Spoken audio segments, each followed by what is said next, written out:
한결약사회 팟캐스트 약과 제2화 다이어트 공화국의 비만약 이야기 시작하겠습니다.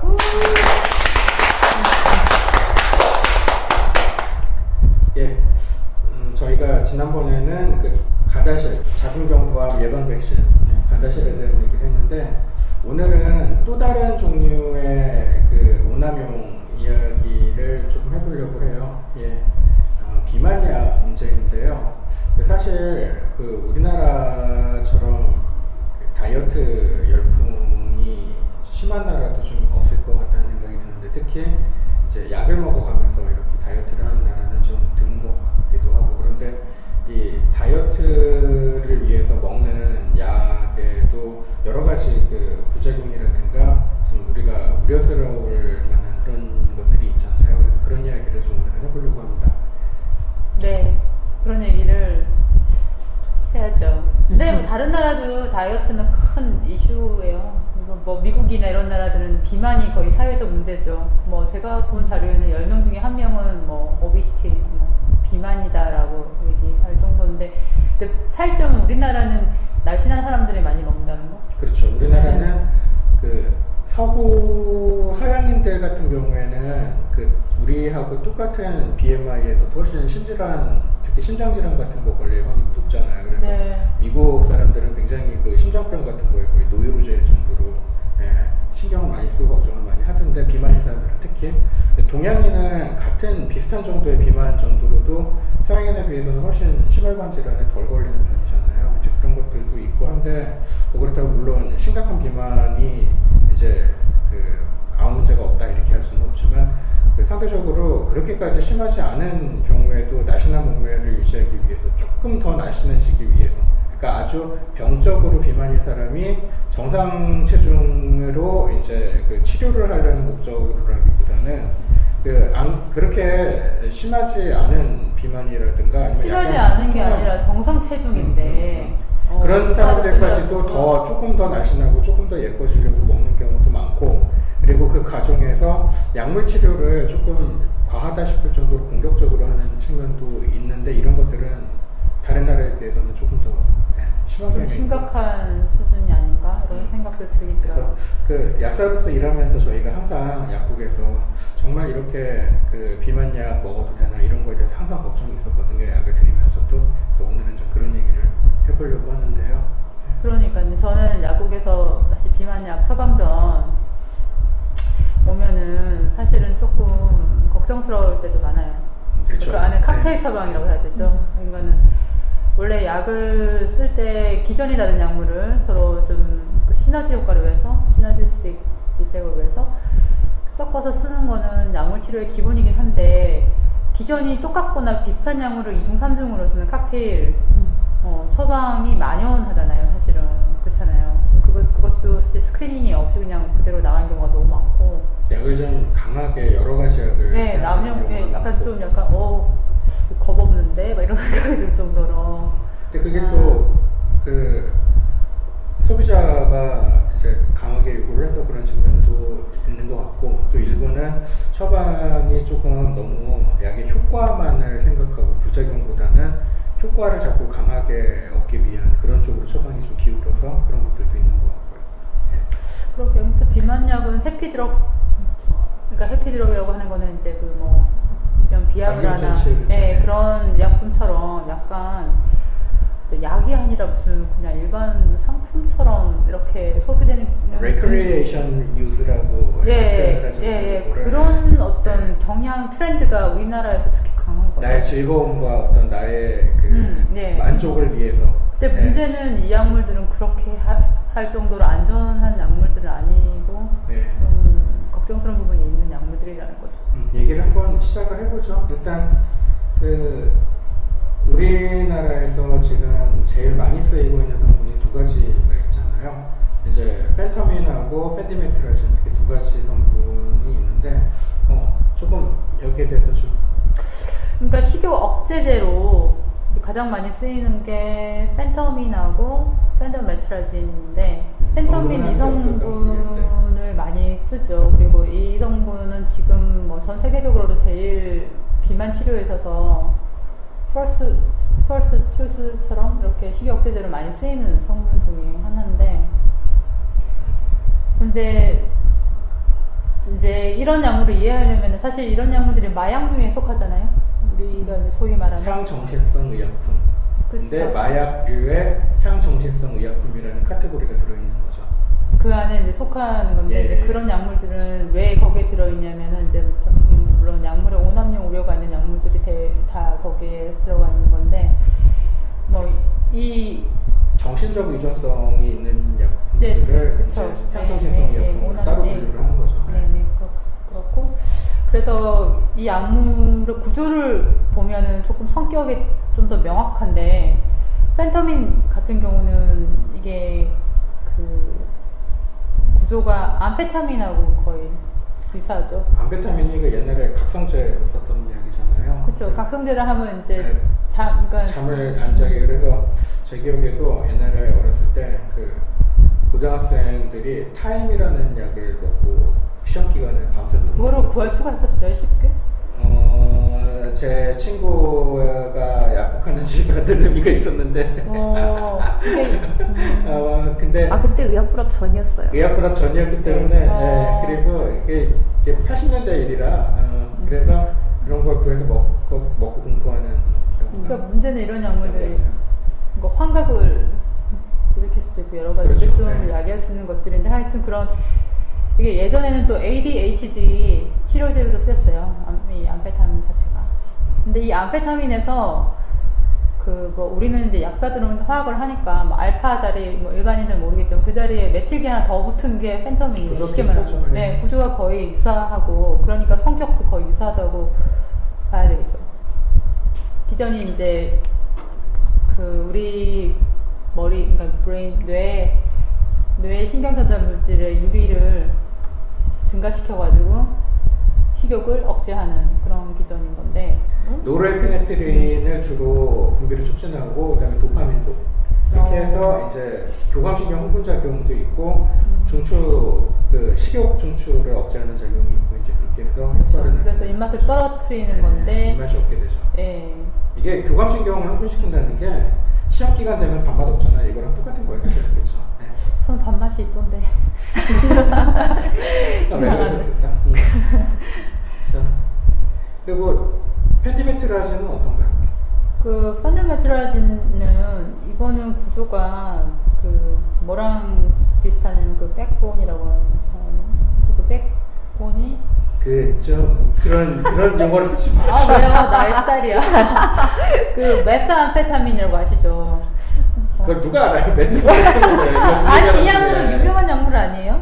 이거 옛날 마약 많이 하던 마약하는 사람들이 사람들이나 그 알지. 크리스탈 메스 그래가지고 많이 썼던 유명한 약물인데 이게 그 중독성이 강한 약물들 순위를 보잖아요. 그러면 뭐 헤로인 뭐 이렇게 헤로인이 제일 강하고 그 다음에 뭐 이렇게 뭐 무슨 뭐 이렇게 순위가 있는데 그 중에 한 세 번째에 들어갈 정도로 아주 중독성이 강해요. 이거는 암페타민의 메칠기 붙은 거. 아니 그러니까 그 N 자리에 아민 그쪽에 이제 메칠이 하나 더 붙은 건데 이게 오히려 아까 앞에서 말한 암페타민보다도 더 중독성이 강한 약물인데 이거에 이제 여기에서 구조가 유래된 게 바로 펜더메트라진이고 두 개의 차이를 그러니까 얘기를 하자면 사실은 중독성이나 이런 오남용의 여지가 펜더메트라진이 더 클 수 있다는 거죠. 부작용도 약간 펜디메트라진이 더 강한 것 같아요. 그러니까 조사를 해보니까 거의 대부분의 부작용이라든가 금기사항 이런 것들이 다 일치하는데 펜토민하고 펜디메트라진하고 근데 펜디메트라진이 조금 더 부작용이 강한 것 같고 사실 외국에서는 거의 이거 처방 많이 안 되는 추세인 것 같아요. 펜더메트라진은 오남용의 우려나 뭐 중독성 이런 것도 문제가 되고 그리고 장점이 펜터민이 조금 더 있는 게 롱액팅이라고 얘기하면 안 되지. 작용 시간이 또 더 길어요, 펜터민이. 근데 이 작용 기간이 길다는 것 자체도 중독성을 떨어뜨리는 요인이 될 수 있죠, 기본적으로. 그러니까 작용 기간이 짧은 약물일수록 중독성이 더 강하잖아요. 예를 들어서 뭐 왜 벤조 같은 것도 트리아졸랑 할시온 같은 게 더 중독성이 더 크다고 보고 그렇잖아. 그렇죠. 아니 맞잖아요. 그러니까 그 방광기가 양물압석 같아, 양물압석. 아니 방광기가 짧으면은 아니 그 정도 아까 그 얘기를 다 알아들어. 에이. 그 정도면. 그렇기 그러니까 때문에 쉽게 아니 생각하면 내가 그 얘기를 왜 하냐면 아니, 일반 사람들은 야쿠가 금방 꺼지면은 또 먹고 싶을 거 아니야 금방. 아니 근데 일반 사람들 생각할 때는 그러니까 당연히 봐봐. 상식적으로 이해할 수 있는 아니 거예요. 그러니까는 팬터미는 보통 하루 한 번 먹게끔 처방이 나와요. 원래 용량이 그렇게 돼 있죠. 예, 팬터미는 하루 한 번 용법이 맞고 그렇게 내는데 그 펜타메트라지는 2번에서 3번까지 낼 수가 있어요. 그러니까 일반인들이 생각할 때는 약효가 더 빨리 꺼지니까. 그러니까 일반인들이 생각할 때는 얘는 하루 3번까지 먹는 약이니까 이게 더 약할 거라고 생각한단 말이에요. 그건 아니지. 근데 그게 아니라는 거죠. 그런 걸 아셔야 되고 그리고 사실은 펜터민하고 펜타메트라진 2개가 있으면 펜터민은 먼저 우선적으로 쓰는 게 맞아요. 안정성 면에서도. 근데 실제로는 그렇죠. 그쵸? 그래서 얘가 드러그 초이스가 돼야 되는데 문제는 우리나라 의사 선생님들 중 일부는 그런 이거 가이드라인이라고 해야 되나? 그런 수칙에 맞춰서 쓰신다기보다는 그 일선에서 보면 펜디메트라진보다는 펜터민을 더 많이 쓰지 않아요? 기본적으로 더 많이 쓰지만은 주로 근데 병용을 그게 단계별로 약한 거부터 강한 걸로 이렇게 준다. 환자한테 그렇게 말을 하거든요. 근데 보면 제일 먼저 시작하는 건 펜디메트라진이에요.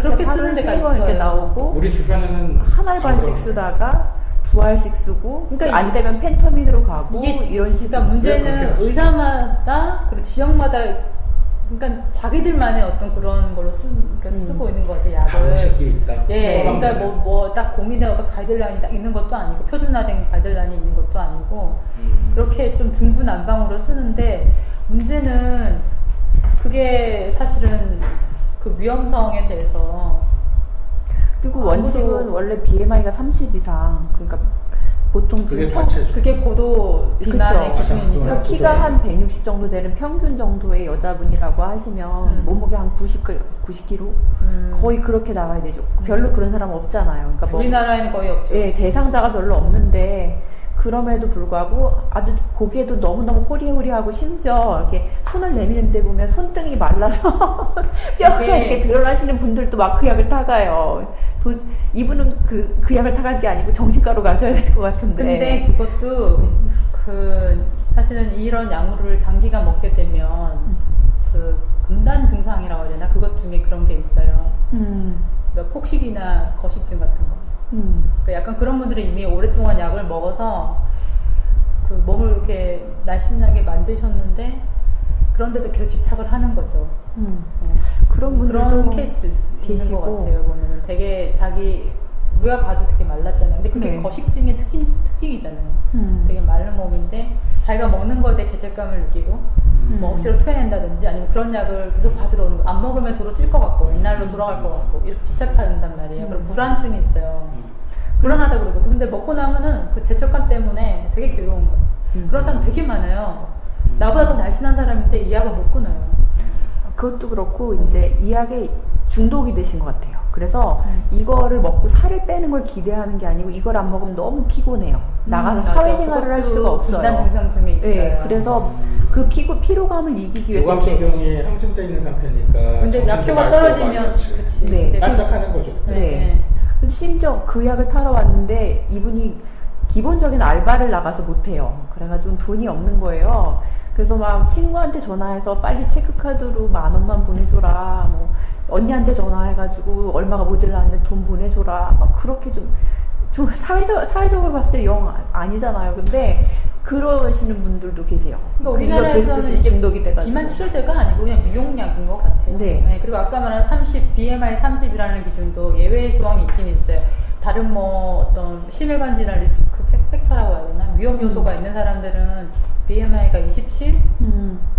조금 덜 뚱뚱해도 쓸 수 있다. 예, 이거를 이제 트라이 할 수 있고, 그 모니터링 해가면서 약을 먹을 수 있고, 원래는 또 3개월만 먹어야 되잖아요. 네. 딱 그 정해진 원래는 4주 치료 기간인데, 거기서 3개월까지는 또 괜찮다라는 어떤 그런 기준이 있는데, 거기에 또 단서가, 또 예외 조항이 있어요. 뭐 만족한 치료 효과를 거뒀을 때는 의사가 뭐 더 약을 줄 수 있다. 치료 기간을 좀 늘릴 수 있다라는 그런 예외 조항이 있거든요. 그러니까 이게 그냥 보기에 따라서는 그러니까 내 마음대로 한마디로 어떤 기준 같은 게 없어요. 없는 것 명확하게 없어요. 네.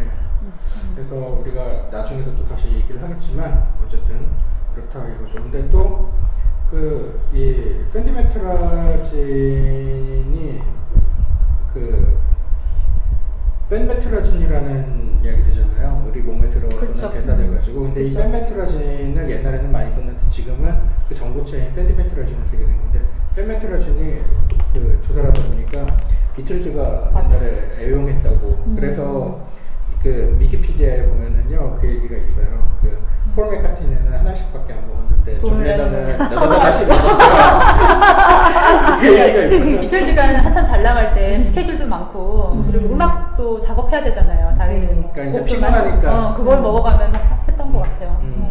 근데 그 얘기가 이제 있더라고요. 존 레논이 그래서 제가 이렇게 얘기하면은 뭐 어떨지 모르지만 그 예술적 영감하고도 관련이 있는 것 같아요. 존 그럴 레논이 수도 더 있겠다. 예술적 영감이 풍부하다고 보통 평가하잖아요. 폴 맥카트니보다.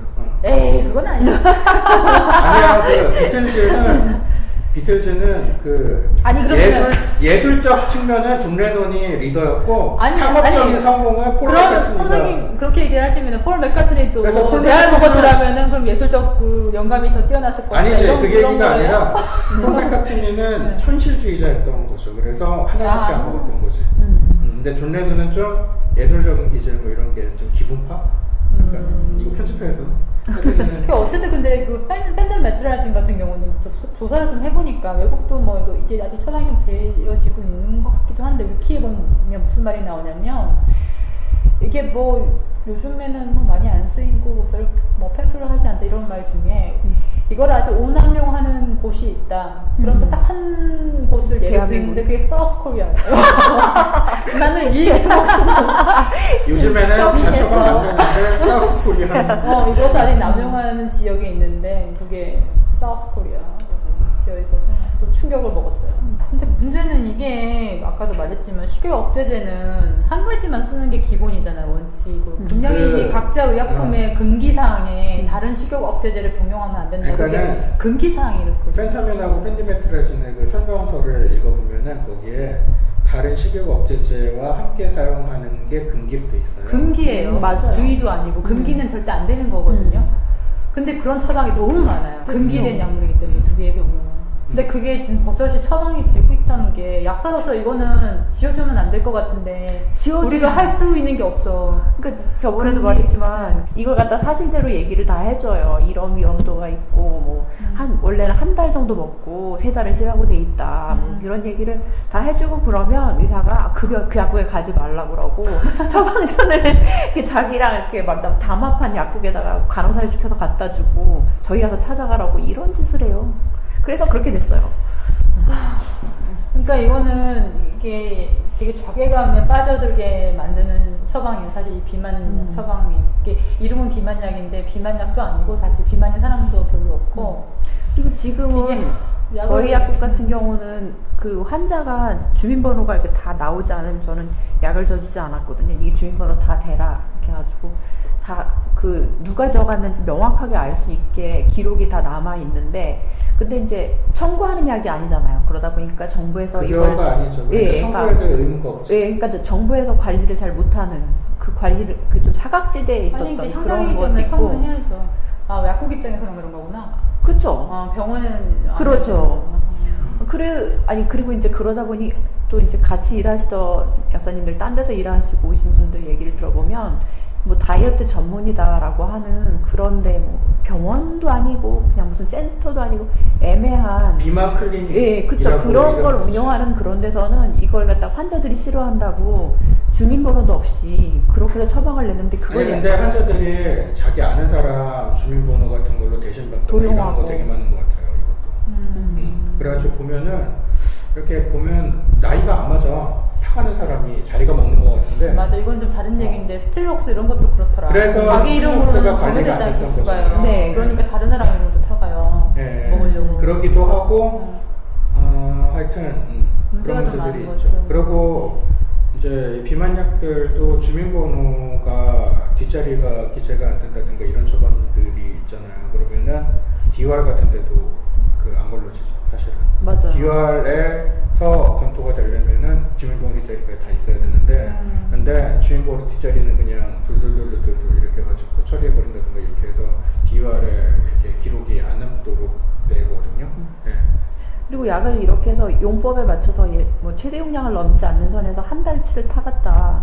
그럼 이 사람이 그 용법을 지켜서 먹는다고 하면 한 달 동안 한 달은 걸려야 소비가 되는 거잖아요. 보름 만에 와서 또 타가고 막 그런데도 그냥 처방전을 막 끊어주거든요. 거긴 다 하루 3번이나 먹던데. 3번 근데 먹는데 그걸 또 더 먹는단 말이에요. 그니까요. 이걸 그럼 그 여자가 다 먹은 그래도 거지. 사람이 그래도 괜찮아 보였어요. 사람. 그러니까 혼자 먹는 게 아니고 예를 들어서 아. 업소에서 일을 하거나 그런 경우도 있을 거예요. 대표로 누가 하나 그런 와가지고 사람들은 그거를 대놓고 먹기 때문에 그러니까 이제 이거를 원래는 그 먹을 사람 본인이 와서 의사가 모니터링도 하고 이렇게 해가지고 건강상에 별 문제가 없는지 체크해가면서 이제 관리를 받아가면서 써야 되잖아요. 그렇죠. 이렇게 업소는 그런 것도 잘하잖아요. 비아그라 몇십 알씩 타가고 이런 거. 자, 근데 이제 뭐 이런저런 얘기가 나왔는데 이 펜터민하고 펜디메트라진을 자꾸 남용하거나 이러면 안 된다고 얘기하는 그 바탕에는 이 약들이 상당히 위험성도 있는 약이라는 문제가 있잖아요. 그러니까 많죠. 부작용이 결코 가볍지 않다. 네. 그래서 드물지만 굉장히 생명을 위협할 수 있는 부작용들이 있고 이렇기 때문에 특히 어떤 것들이 있나요? 이런 부작용이? 뭐 가장 대표적인 거는 심장 독성이라고 해야 되나? 그러니까 폐동맥 고혈압 같은 게 가장 유명하죠. 폐동맥 고혈압도 그렇고 뭐 사실은 드물긴 하지만 심장 판막 쪽에 그쵸. 그 폐동맥 고혈압 같은 게 제일 대표적인데 이게 2년 생존율이 50% 정도예요. 그러니까 얘는 무슨 소리냐면은 2년 안에 절반은 죽는다는 거잖아요. 네. 그래서 어떤 이제 서치를 하다 보니까 이제 그 치료를 안 할 때 그런 거고 그거는 치료를 하면은 이제 2년 생존율이 한 90% 정도까지 이제 올라가긴 하는데 그래도 2년마다 10%씩이 죽는다는 거잖아요. 그러니까 이건 상당히 이제 큰 문제고 그리고 완치가 되거나 이럴 수 있는 방법이 없는 것 같고 그냥 다만 이제 보존 치료를 하는 거죠. 보존 치료. 그래서 덜 힘들게 이렇게 도와주는 쪽으로. 그러니까 이런 심장 독성의 가장 큰 문제점은 우리가 앞에서 뭐 암페타민, 메스암페타민 이런 얘기를 했지만 이거는 우리가 뭐 정신적 의존성이나 뭐 그런 것들 얘기를 했는데 그런 것들은 사실은 당장 내가 그런 게 있다고 해도 생명의 위협을 그렇게 지장받진 않잖아요. 또 치료를 받으면 되잖아요. 약물을 좀. 그리고 약을 또 그게 리해비테이션 재활치료 해가지고 그런 것도 방법이 있고. 근데 이거는 심장 부작용은 비가역적이고 예를 들어서 어떤 자료를 보니까는 뭐 심정지 또는 뭐 MI 마이오카르드 인파크션 그런 부작용들을 한번 일어나면은 생명을 건지더라도 평생 후유증이 나죠. 진행되는 그런 병이기 때문에. 그리고 아까 우리가 펜타민하고 펜디메트라진 병용하면 안 된다. 근데 그런 처방이 꽤 나온다 이런 얘기를 계속했는데 이 각각의 약들이 심장 판막에 이상을 일으킬 수 있는 가능성이 있기 때문에 둘을 병용을 하면 그 가능성이 훨씬 올라가요. 그래서 이제 그렇게 하면 안 된다는 거거든요. 근데 저도 개인적으로는 근처의 병원에서 이제 그 둘을 같이 쓴 처방이 나온 적이 있어서 전화를 해서 이제 얘기를 한 적이 있죠. 근데 이제 그 처방한 의사하고 통화하는 건 거의 불가능한 일이고 우리나라는 이제 그래서 그 병원에 일하는 직원한테 얘기했는데 위험성을 이제 좀 강하게 얘기를 하니까 아마 전달을 하고 처방을 수정을 했을 거예요. 근데 그런 정도 선에서 안 오지 않았어요? 그 병원에서 처방? 아니 그렇지는 않았어요.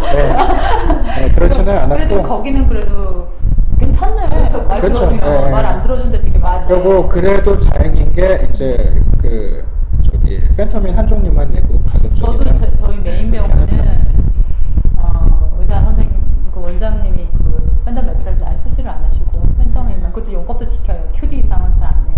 거의 용량 좀 그래서 그래도 좀 나은데 한 번씩 다른 병원에서 왜 약 받아오시는 분들 보면은 뭔 알이 그래 많은지 그리고 약도 다 겹쳐요. 이것만 쓰는 게 아니고 왜 프로작 같은 거 있잖아요. 막 그래가지고 여러 기전의 것들을 써가지고 보면은 이거는 약을 지워주면서도 내가 막 죄책감을 느껴. 근데 이게 다 신경 쪽에 영향을 주는 약들이라 그 부작용들이 중복되면 중복돼요 다. 중복되고 상당히 심각한 부작용들이 신경 쪽으로 나타날 수도 있거든요. 실제로 우리나라에서 비만약 뭐 부작용 사례가 가끔 보고가 되긴 했었거든요. 아니 뭐 보도가 TV나 이런 기사를 통해서. 근데 개선이 잘 안 되죠. 네. 근데도 하나도 개선이. 그러니까 2010년도에는 그 산후 비만으로 약을 먹은 여성이 갑자기 죽었어요. 비만약을 먹던 여성이. 그러니까 갑자기 죽은 거죠. 돌연사라고 해야 되나? 돌연사. 네. 근데 남편 원래부터 이런 약 먹잖아요. 그렇죠. 그러니까 죽고 나서 보니까 부인이 이걸 계속 먹고 있었던 거예요. 문제는 그렇게 죽었으니 그냥 돌연사 처리를 해버리면 근데 그런 거에 대한 조사가 잘 안 되는 잘 거 안 같아요. 된다니까요. 네. 근데 이거는 다행히 남편이 문제를 삼아서 교과서에도 막 감정 의뢰하고 이렇게 해가지고 이게 기사화가 됐던 케이스인데 실제로는 이게 관련이 있었던 거예요? 그러면 비만약? 그게 확실하게 또 이게 그 의료 사고라는 게 그 연관관계를 입증하기가 상당히 어렵잖아요. 그렇죠. 연관관계, 상관관계 같은 거 그런 거를 그래서 이것도 기사로 보도는 됐지만 뒤에는 어떻게 결론이 났는지에 대해서는 그 뒤로는 후속 보도 같은 게 없고 근데 여러 가지 정황을 놓고 보면은 이게 몇 년도 거예요? 2010년도 어디? 인데 KBS 보도였는데 그래가지고 그건 진짜 갑작스럽게 아내가 아이를 끌어안은 채로 죽은 거예요.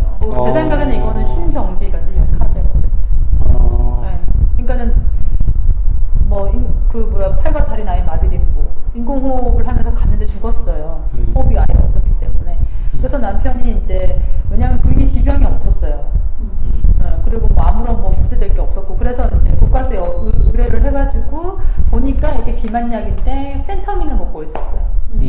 그다음에 프로작 그 성분 먹고 있었고 그래서 이제 남편이 다 조사해 봤을 거 아니에요. 그러니까 이 약이 치명적인 심장 부작용이 있구나 한 거예요. 그래가지고 병원에 찾아가서 그 진료 기록 보자고 했는데 이 병원장이 이제 거부한 거죠. 안 보여주고 의사가 한 말이 복부 비만에 무슨 진단서가 있냐. 근데 조금 웃긴 거는 이 죽은 여자의 몸무게가 45kg였어요. 외모가 그래서 이게 비만이냐 남편이 황당해서 그러게. 물었는데 의사가 비만이라고 대답을 하였다. 이런 내용도 있어요. 근데 의사가 비만으로 진단하면 비만 아니야? 그렇죠. 뭘 근데 이제 그러니까 아이를 낳은 지가 얼마 안 됐어요. 그러니까 8개월짜리 아기가 있었다 그러거든요. 그러니까 얼마 안 돼서 이제 산후에 약간 복부나 이런 데 좀 그러니까 옛날에 아기를 낳기 전보다는 좀 부른 살이 있었겠죠. 의학적으로는 이건 비만이 아니죠. 사실 몸무게가 45, 키가 얼마나 작은지는 모르겠지만 가이드라인이라고는 없다니까 이건 그냥 없어요. 그냥 미용이라니까. 환자가 원하고 그러면은 그냥 쓰는 이런 식이 돼 버렸어요. 근데 여기도 보면 약을 좀 칵테일 비슷하게 여러 가지 약물을 이렇게 이제 처방했다는 거고 충분히 이제 그 위험성에 대해서 설명을 제대로 했냐 이렇게 유가족들이 이제 문제를 삼은 건데 보면은 결과는 어떻게 됐어요? 그래서 결과는 그런데 이게 완전히 아까 말한 것처럼 상관관계가 규명되기 힘든 부분이기 때문에 그러니까 이게 그냥 결론이 이거예요. 그냥 다이어트 약으로 사망에 이를 수 있다는 그런 경각심을 불러일으켰다는 정도로 개인이 입은 피해와 이런 것들이 있잖아. 그거에 대한 그 어떤 책임 소지라든가 이런 것들이 명확하게 가려지지 않은 거잖아요. 지금 그 사건이. 그렇죠. 네, 그러니까 이게 그리고, 심증은 있으나 굉장히 억울한 상황. 그리고 지금 쓴 약물이 우리 아까 말한 펜더메트라진하고 펜타민이 병용되진 않았는데 이 처방전이 그렇지만 문제는 그래도 어쨌든 그러니까 펜타민 같은 약물을 쓸 때는 개인의 인자도 봐야 되잖아요. 여러 가지 부작용이 염려가 되니까 근데 그런 부분에 대한 어떤 평가 작업이 제대로 그런 이루어지지 것들이 않고 없이 그냥 처방을 했다는 거죠. 네.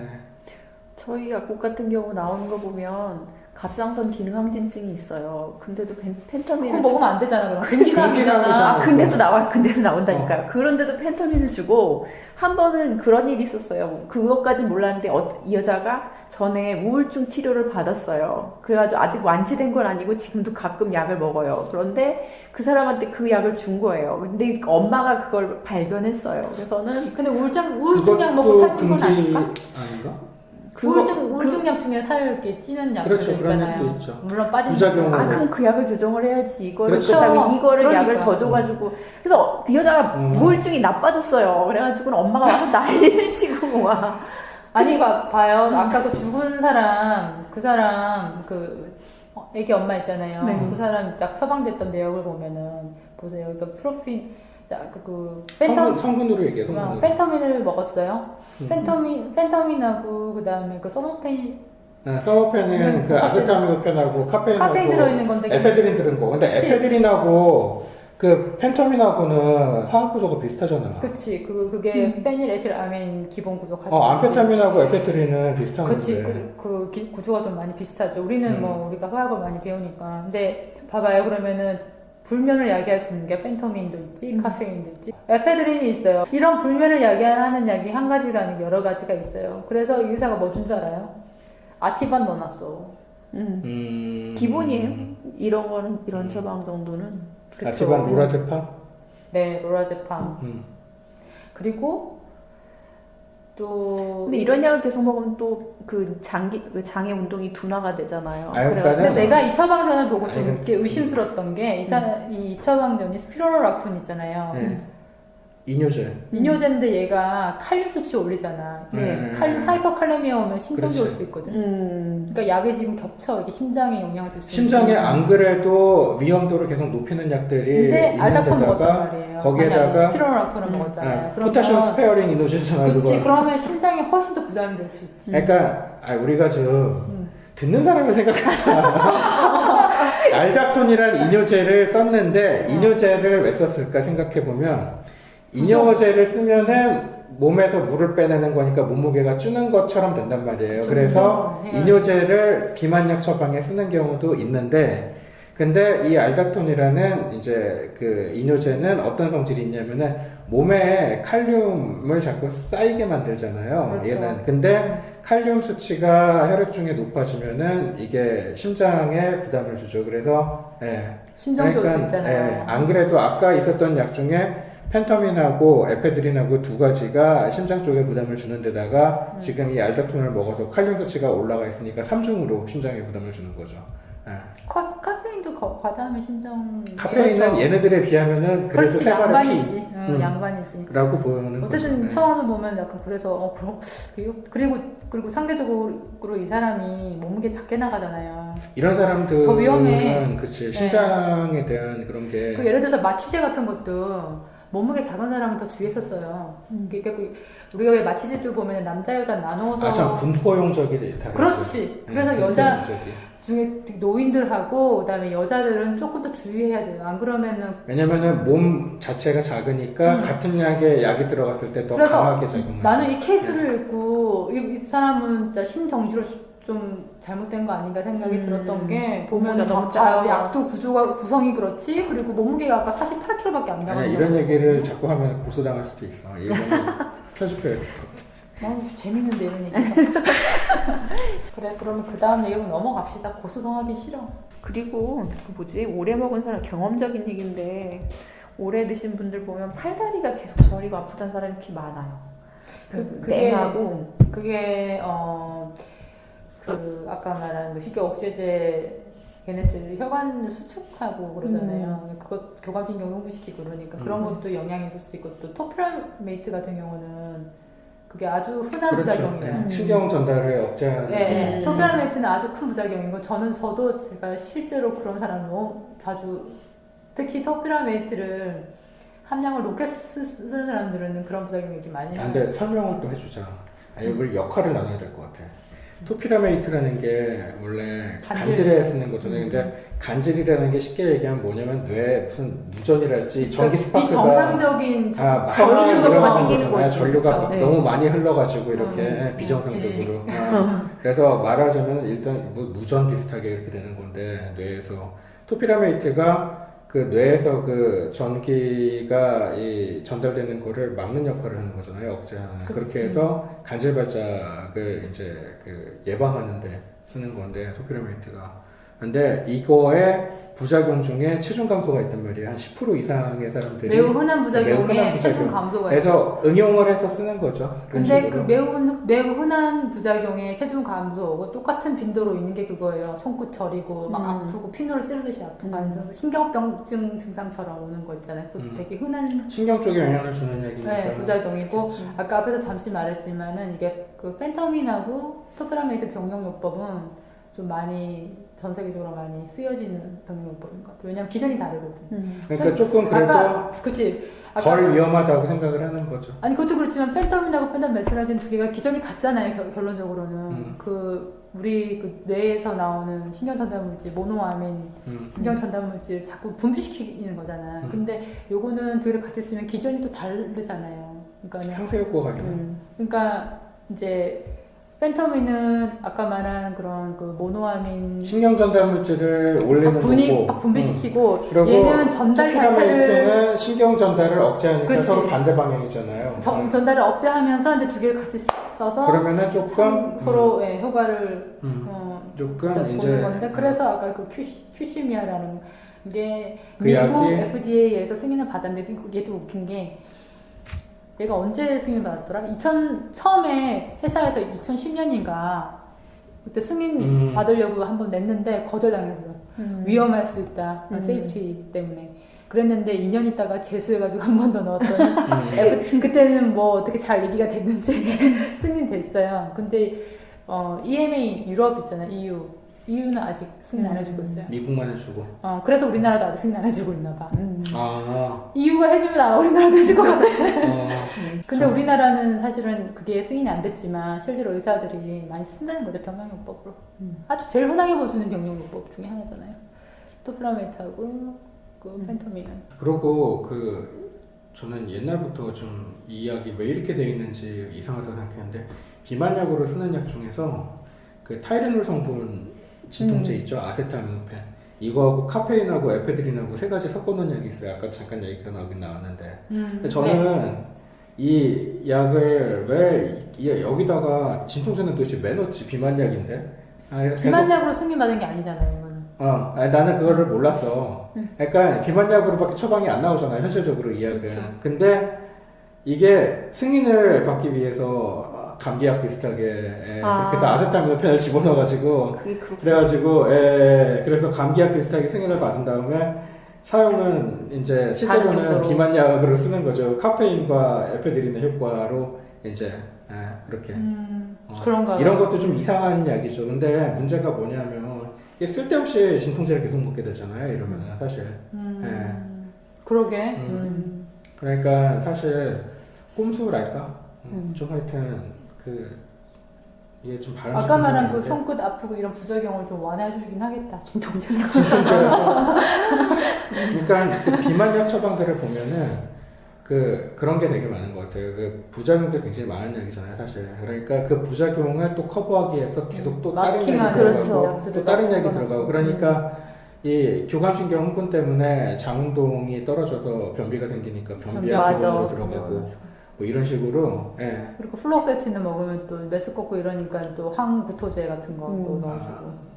소화운동 촉진제 이런 거 집어넣고 이런 식으로 해서 약이 계속 넣는 거예요. 그 부작용을 감추기 위해서. 참 하여튼 그런데 한동안은 또 요새는 안 그러는 것 같아요. 요새는 안 그러는 것 같은데 비만약 처방으로 갑상선 기능 항진 신지로이드 같은 거?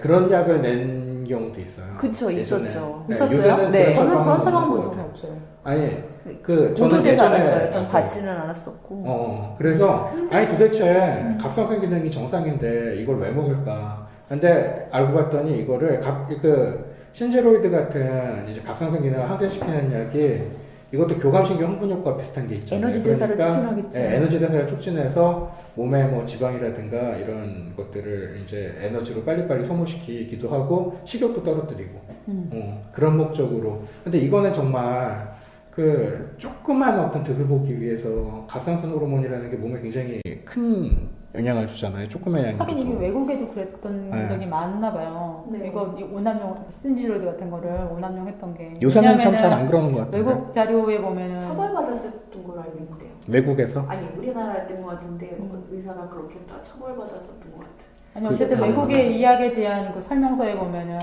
이 약을 살 빼는 목적으로 사용하면 안 신지로이드. 된다라는 경고 문구가 있어요. 신지로이드. 비만 치료 목적으로 쓰지 마라. 그런 경고 문구. 그러니까 그런 게 들어갔다는 거는 그렇게 막 많이 썼다는 써왔다는 거잖아요. 얘기니까. 그러니까 근데 요즘에는 하여튼 뭐 그러는 것 같지는 않던데.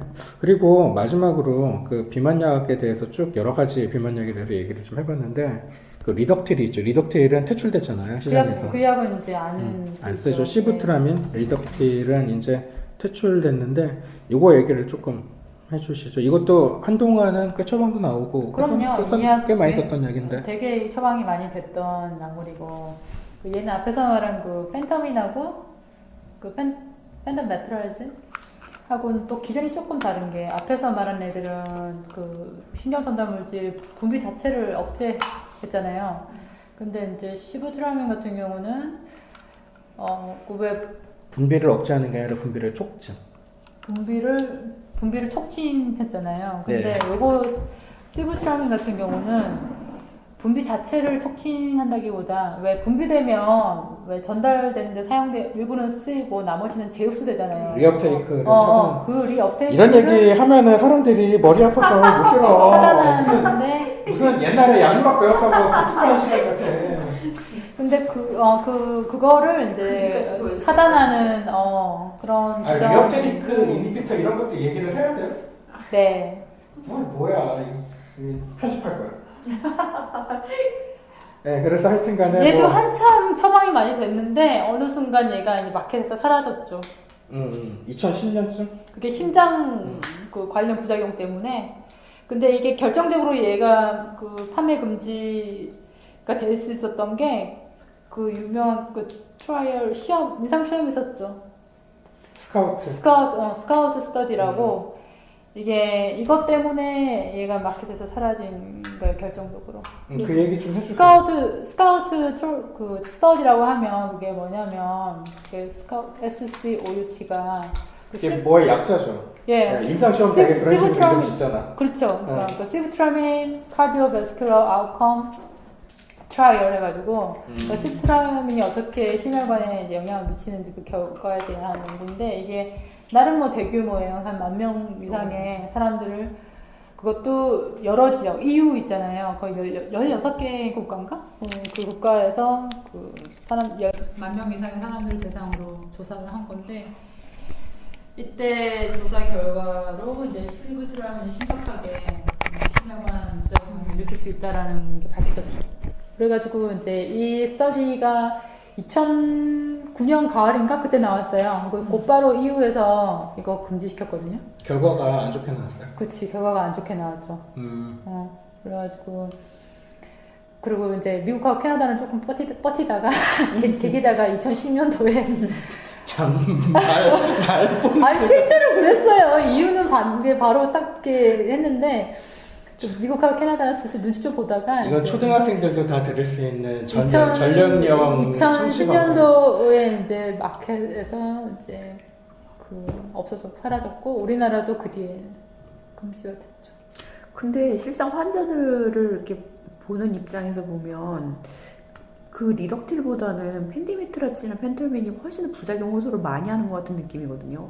그러니까 저도 사실은 이 1년에 일어난 일들을 보면서 그런 생각을 좀 지울 수가 없었어요. 그래서 그러니까 시부트라민은 그 EU에서 이런 대규모 스터디를 해서 어떤 왜 딱 보여지는 에비던스를 만들었잖아요. 그래서 그것 때문에 이제 판매 금지 조치가 됐는데 우리가 지금 우리나라에서 지금 막 처방되고 있는 그런 우리가 걱정하는 그 약물들은 사실 이런 에비던스가 존재하지 않는다는 이유 하나만으로 너무 그냥 뭐 조사를 철저히 안 해봤다 뿐이잖아요. 그렇죠. 네. 그러니까 근거가 부족할 뿐이지 이게 안전한 약은 아닌데 너무 그러니까 쉽게 처방이 되고 쉽게 먹고 있다는 거. 시부트라민은 재수가 없어서 그러니까 퇴출된 거고 그건 거예요. 지금. 조사를 받아가지고 사실 네. 음주운전 걸린 거랑 비슷한 것 같아요.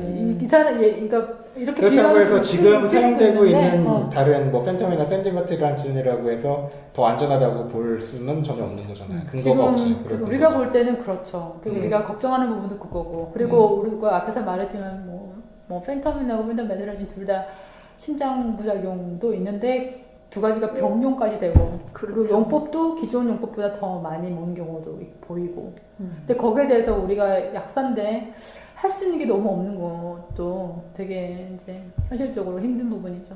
그렇죠. 이게 환자들 왜 우리가 낫게 해주려고 약 주면 기분도 좋고 그런데 이거는 환자를 살린다기보다는 그렇죠. 이 환자 다치지 않을까. 이 환자가 이 약을 먹고 더 건강해진다기보다는 더 건강히 오히려 약을 먹음으로써 몸에 해로운 게 더 많을 것 같다는 그런 생각도 들고. 그렇죠. 왜냐하면 저도 제가 주로 만나는 이런 약물 먹는 환자들 대부분이 아주 날씬한 사람들이 많고 진짜 그냥 봐도 너무 뚱뚱해서 이렇게 약이라도 먹어서 좀 빼야 될 정도의 사람이면은 그래도 좀 뭐 그나마 이 사람한테 이득이 있지 않을까 하고 기대해 볼 수는 있지만 지금 현재 우리나라는 이 약 소비하는 글쎄요 사람들의 몇 퍼센트나 다 그렇게 이 기준에 아까 BMI 30이라고 하셨잖아요. 네. 그런 거에 해당이 되는 사람들일까 하는 부분에 있어서는 참 그리고 실질적으로 뚱뚱하다고 하더라도 그게 그러니까 환자의 욕심도 있잖아요. 그렇죠. 날씬하고 예뻐지고 싶다라고 하는 욕심이 있어서 사실대로 이 약은 뭐 BMI가 30이 넘어야 처방이 되는 거고 하루에 용량은 어떻게 되니까 그 이상은 드시지 마시라고 이렇게 말씀을 드려도 그런 분들이 있어요. 내가 이거 몇 번씩 먹어봤는데 아무렇지도 않았다. 그러면서 가서 사고를 확 치실 것 같은 그런 느낌이 나시는 분들이 있거든요. 근데 그렇다고 해서 내가 이분은 사고 칠 것 같으니까 처방을 거부할 수 있느냐? 그렇지 않거든요. 그러니까 아주 기분이 나빠요. 저분이 금방 잘못되지 않을까. 더불어 나는 막아보려 했지만 무력하기 때문에 나도 같이 잘못되는 것이 아닐까? 뭐 이런 생각도 들고요. 근데 이제 이런 이제 여자로서는 날씬해지고 싶은 그런 욕망과 그런 거 이해는 하거든요. 그래서 이 약을 먹는 여성들의 어떤 심리나 심정도 이해해요. 물만 먹어도 살찐다고 하잖아요. 근데 그런 진짜 정말 좀 타고나기를 그렇게 한 사람들은 특히 우리나라는 외모 지상주의가 너무 심하기 때문에 이런 식으로라도 살을 빼고 싶어하는 그 여자의 마음은 알겠어요. 그런데 지금 처방이 되는 패턴을 보면은 어느 정도의 선을 좀 넘어선 게 너무 많다는 거죠. 그러니까 병용하면 안 되는 약들까지 병용을 하고 이중성. 아니 나름대로 이렇게 그 어느 정도 그 기본적으로 지켜야 할 것들을 지키면서 처방을 내는 경우들도 많이 있어요. 근데 물론 있죠. 어떤 곳들은 이제 전혀 그러지 무분별한 데가 있죠. 너무 심할 정도로. 근데 그런 거에 대해서는 또 관리가 안 되기 때문에 편차가 굉장히 큰 것 같아요. 맞아요. 맞아요. 편차가 굉장히 커. 사실은 이게. 저는 제 메인 병원은 이 되게 비만약처럼 처방이 그래도 편차가 크고 이 어떤 일관성도 없고 처방 내는 병원에 따라서 들쭉날쭉한 이런 경우가 드물어요. 다른 치료나 질환에 대해서는. 그러니까 완전히 중구난방이고. 중구난방이에요, 완전. 저는 사실 저희 메인 병원은 그래도 처방이 되게 그래도 괜찮아요. 이 정도는. 그래서 저는 그래서 속으로 다행이다. 왜냐면 적어도 집이면서 내가 죄책감을 느끼지 않아도. 마음의 부담이 있죠. 네. 근데 그렇지 않은 처방을 볼 때는 이거 좀 지어주기 싫다는 생각이 들어요. 그렇지. 거기에 대해서 뭐 전화해서 뭐 얘기를 해도 먹히는 경우도 거의 없고. 그래서 지금 사실 약사라는 직업이 존재하는 의의 중에는 환자를 보호하는 역할도 있는 건데 이제 한 번 더 이렇게 한번 환자가 위험해질 것 같은 이런 순간에 한 번 더 그래도 이렇게 좀 체크하고 이렇게 처방 내신 의사분들한테 이렇게 좀 연락도 해가지고 다시 한번 좀 괜찮겠느냐고 한번 물어도 보고 이런 역할이 있는 건데 사실 이 비만약 같은 경우에는 그런 것들이 이렇게 좀 발휘되기가 굉장히 어려운 것 같아요. 사실은 그런 부분이 더 잘 발휘가 되어야 되는 부분인 것 같은데 네, 오히려 이런 것이 완전히 대화가 막혀버려 있는 현실 때문에 그런 것들이 고스란히 근데 우리는 죄책감을 느낄 뿐이지만 사실은 피해는 또 환자한테 가게 돼 있거든요. 그렇죠. 그러니까 환자들은 또 잘 모르니까 모르죠. 또 용감하게 잘 먹고 그러죠.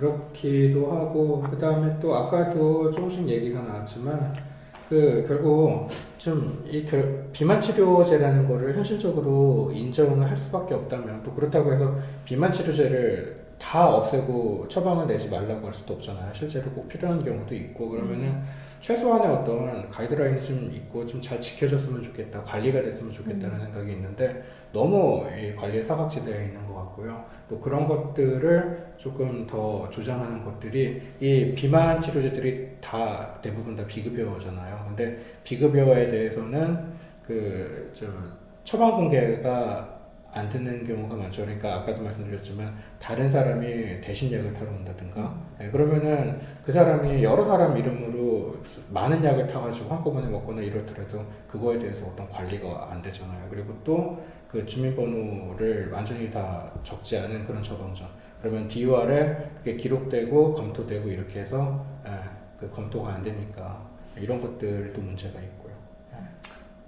그래서 좀 전반적으로 이게 현실적으로 좀 접근하기 어려운 면도 있긴 있는 것이 사실이지만 이 비만약 부분에 대해서 근데 좀 관계 당국이 그래도 최소한 어떤 가이드라인을 조금씩 정비를 하고 또 그리고 관리 노력을 기울이려고 좀 애를 써야 되는 게 아닌가 그런 생각이 들어요. 너무 그동안 방치되었다 이런 생각이 들고 일선에서 일하는 우리가 볼 약사들의 입장에서는 그러니까 특히 이번에 이거 준비하느라고 이렇게 조사를 해보니까 꾸준히 그래도 이 비만약에 대해서 문제점이 제기되는 기사나 보도가 좀 있었어요. 있어 왔는데 개선점은 하나도 없었어요. 그게 문제인 것 같아요. 최근에는 무슨 뭐 어떤 여성이 녹내장, 그러니까 약을 먹고 이렇게 시야가 흐릿해가지고 이게 원래 녹내장 그 펜타민 같은 게 녹내장 환자는 금기잖아요. 근데 생각을 해보면 얘네들이 혈압을 올리는 작용이 있기 때문에 안압도 올릴 거라고 생각을 할 수 있거든요. 근데 사실 비만약 먹다가 시력 누가 그렇게 생각하겠어요? 이러면은 이거는 진짜 누가 상상을 했을까요? 못했을 그렇죠. 것 같은데. 그러니까 하여튼 이런 부분에 있어가지고 뭔가 진짜 대책이 필요하고 사실 저도 약사로서 좀 뭔가 할 수 있었으면 좋겠어요. 솔직히 너무 할 수 있는 게 없어요. 근데 그런 사건도 있었잖아요. 그때도 그 펜타민과 펜디메트라진이 같이 처방이 됐던데 계속해서 먹었던 건 아니에요. 어떤 땐 펜타민만 먹거나 펜디메트라진을 먹거나 아니면 같이 먹은 시절도 있고 이런 처방전이 있는데 그 사람은 정신분열증이 왔죠. 그래서 그 사람이 의사도 고소를 하고 약사도 고소를 했는데 의사도 처벌을 받고 약사도 처벌을 그 받았어요. 부작용 중에 사이코시스 있어요. 예, 그러니까 근데 제가 생각해도 현직에서 약사가 아예 권한이 있어가지고 그러게요. 어떻게 처방에 대해서 그 자기가 개입할 수 있는 권한이 있는데도 안 했다고 하면은 달게 책임을 받겠는데 현실적으로 그럴 수 있는 방법이 없어. 아니 그리고 또 그 얘기 가서 얘기하면 진짜 그 약국하지 말라 그런다니까. 그 병원 하나 쳐다보고서 약국하시면 그런 얘기 절대 할 수 없어요. 막상 이렇게 약을 줘보면 평상시에는 이렇게 상냥하시고 괜찮은 분이었었는데 그 약을 먹으면서 갑자기 사람이 되게 까칠해지고 성격이 고약해지고 이런 게 보이는 경우가 그럴 굉장히 수밖에 없는 게 많거든요. 이게 정신신경 쪽에 계속 영향을 주는 약인데. 네, 근데 이제 그게 근데 이제 우리가 밖으로 보는 건 그런데 먹은 사람 경험담의 얘기를 들어보면 기분이 너무 더러워서 죽고 싶다 그런 얘기도 하시거든요. 그거는 금단 증상 아니에요, 보통? 근데 이제 약균이 떨어졌을 때. 그러니까 물어보기 전까지는 아닌가? 거기까지 갔는지 모를 수도 있는 거죠. 그냥 우리는. 왜냐면 이 약물은 유포리아 일으키잖아, 선생님. 황홀경 이런 거. 유포리아가 끝나면은. 근데 공격성이 증가해요. 공격성이 증가. 네, 그래서 사람이 굉장히 이게 아주 까칠해지고. 나는 처방전 그거 병원 가서 오래 기다려서 까칠한 줄 알았더니 그게 아니었나? 던지시던데 그러니까요. 원래 그러시던 분이 아닌데 굉장히 예의가 없어지고 굉장히 못되게 구시고 안 그러시던 저는 좀 분이 감정이 무감각한 거를 느낀 적은 있어요. 그 약 오래 먹은 분들 중에. 그리고요, 심각한 거는 아까 이 약의 그 기준에도 있지만 3개월 이상의 출연은 좀 많이 주의를 기울여야 되거든요. 근데 보시잖아요. 몇 년씩 먹잖아요, 사람들이 이 약을. 그리고 그렇게 내는 데가 있죠. 몇 년씩 먹어요, 이 약은. 근데 그런 분들은 경험적으로 우리 옆에 보면 있는 데는 이렇게 좀 끊어서 내고 그렇게 해요. 네. 근데 그런 이제 사람도 다른 병원 가서 또 받는 거 아니야? 그럴지도 몰라요. 딴 사람 이름을 타가지고 같이 나눠서 먹고. 그래서 한 번은 이분이 여기 와서 이렇게 타고 또 그리고 약국도 보도되는 내용 중에 보면은 그 환자도 보지 않고 처방전만 내는 그런 병원 밑에 있는 약국들은 막 약도 막 지어서 택배도 맞아요. 그런 데도 있더라. 약사들도 사실은 좀 그런 사람들도 있긴 있더라고. 우리는 왜 이렇게 고민을 하지만 네. 이게 그냥 물건을 전달하는 게 아니잖아요, 지금. 아 근데 또 전달하는 게. 그런 경우가 있어요. 환자가 그러면 약을 타러 올 때 꼭 자기가 오지 않더라도 가족이 오거나 보통은 그럴 그렇게 때도 좀, 오잖아요. 근데 택배 아저씨한테 받아오라고 그러는 사람이 있어요. 그래서 약을 택배 아저씨가 아니, 받아왔어요. 불법이잖아요. 네. 불법이기 이전에 이 왜 약을 꼭 약사 얼굴을 보고 타게 만들어 놨는지 그 의미를 좀 생각을 했으면 좋겠거든요. 그러니까 그 좀 문제가 있을 것 같거나 아니면 뭐 전달할 사항이 있거나 주의를 줘야 될거나 이런 경우에 한 번이라도 얼굴을 보고 그 얘기를 하라고 이 그렇죠. 법을 그렇게 만드는 건데 그냥 물건만 타듯이 그렇게 하지 말라는 거잖아요. 이 취지가. 네. 예, 그러니까 근데 어쨌든 약은 빵도 과자도 아니고 그렇게 막 사다가 아무렇게나 소비하고 그럴 수 있는 게 아니니까. 근데 경각심이 정말 없어요. 그 정말 이게 위험할 수도 있고 그럴 수 있다라는 생각을 정말 못하는 것 같아요. 예, 오늘 비만약에 우려되는 점들, 우리나라에서 비만약이 사용되고 이제 그런 남용되고 이런 것들에 대해서 우려되는 측면에 대해서 같이 이야기를 나눠봤는데요. 예, 국민 여러분들께 이 방송을 들으시는 청취자분들께 조금 당부하고 싶은 게 있다면 항상 우리가 어떤 판단과 결정을 하기 전에 이것으로 인한 그 이익과 그 다음에 어떤 해악을 그 저울질을 해서 우리가 그 행동을 할지를 판단하잖아요. 근데 이 비만 치료라는 것을 위해서 그리고 실제로 비만이 아닌데도 이제 본인이 비만이라고 생각하고 치료를 이제 약을 먹거나 이런 분들이 워낙 많으니까 이런 것들을 좀 어떤 것이 과연 내가 이 얻으려고 하는 어떤 이득에 비해서 훨씬 더 큰 해악이 있을 수도 있다는 걸 좀 신중하게 현명하게 생각하시고 판단을 했으면 하는 바람이 있고요. 그리고 살을 자꾸 너무 쉽게 빼라고 하지 마세요. 약으로.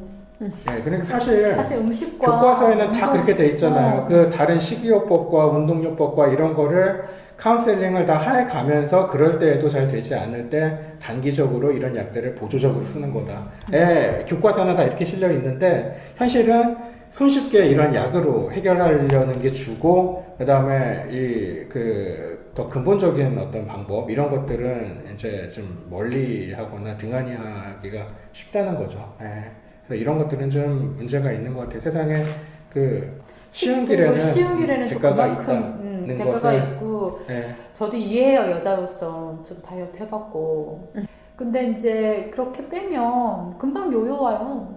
이 약도 못 끊는 사람들 대부분이 약 끊으면 더 뚱뚱해질까봐 하는 사람 되게 많거든요. 그러니까 이 약을 먹으면 식욕을 억제해주니까 그 먹는 동안에는 밥을 안 먹는데 끊자마자 막 밥을 3그릇 5그릇 네, 그리고 그걸 아셔야 돼요. 된대요. 모든 약은 반동작용이 있어요.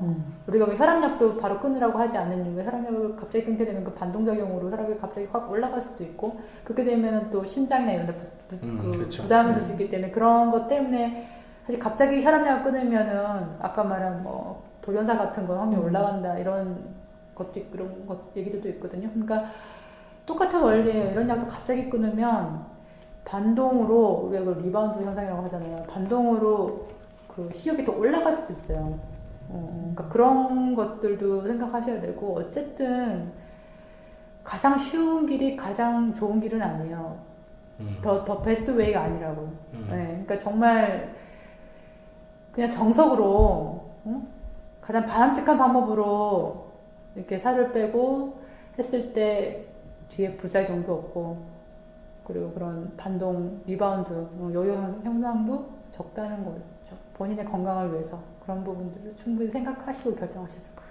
원래 비만이 암보다도 치료율이 더 낫다고 제가 이걸 환자분들한테 누누이 말씀드리거든요. 원래가 무척 어려운 거다. 그러니까 그럴 거라고 생각하시고 인내심을 가지고 그리고 단번에 곁다리로 해결하려고 하는 하지 마셔라. 얘기인데 이 외모 지상주의가 좀 없어져야 돼요. 이거 정말 심각해요. 이것도 약간 좀 여기에 집착하게 되는 것도 사회의 분위기도 무시를 못하는 것 같아요. 사실. 이게 이 여성들만의 그 잘못은 아닌 것 같아요. 뭐 말이 좀 그렇긴 한데 저는 좀 안타깝죠. 측은하고. 네, 자, 그래서 그리고 또 제가 한마디 덧붙이자면은 뭔가 이 비만 치료에 대한 어떤 가이드라인 이런 것들의 정비 내지 이런 것들도 좀 필요한 시점이 아닌가. 그리고 관계 당국이 조금 더 이 비만약 향정신성 의약품의 남용에 대해서 이렇게 좀 아니 경각심을 다른 가졌으면 약물은 되게 좋겠다. 꼼꼼하게 관리하면서 이 약물에 대해서는 네, 너무 관심이 허술해요. 없어요. 네, 우리나라가. 상당히 문제가 있다고 보이거든요. 그래서 조금 그런 것들을 좀 이렇게 요청하는 바입니다. 오늘은 얘기가 길어져서 이만 줄이도록 하고요. 오늘 이렇게 해서 다 함께 다음 시간에 또 다른 주제로 더 좋은 주제로 찾아뵙도록 하겠습니다. 들어주셔서 네, 감사합니다. 감사합니다. 네. 이거 두고 가니 조그맣고 동그란 지금 내 손에 있니 동그랗고 달콤한 저 하늘의 달보다도 커다란 고소한 이곤 약과지 그래 이곤 약과지 이거 두고 가니 조그맣고 동그란 지금 내 손에 있니 동그랗고 달콤한 저 하늘의 달보다도 커다란 고소한 이곤 약과지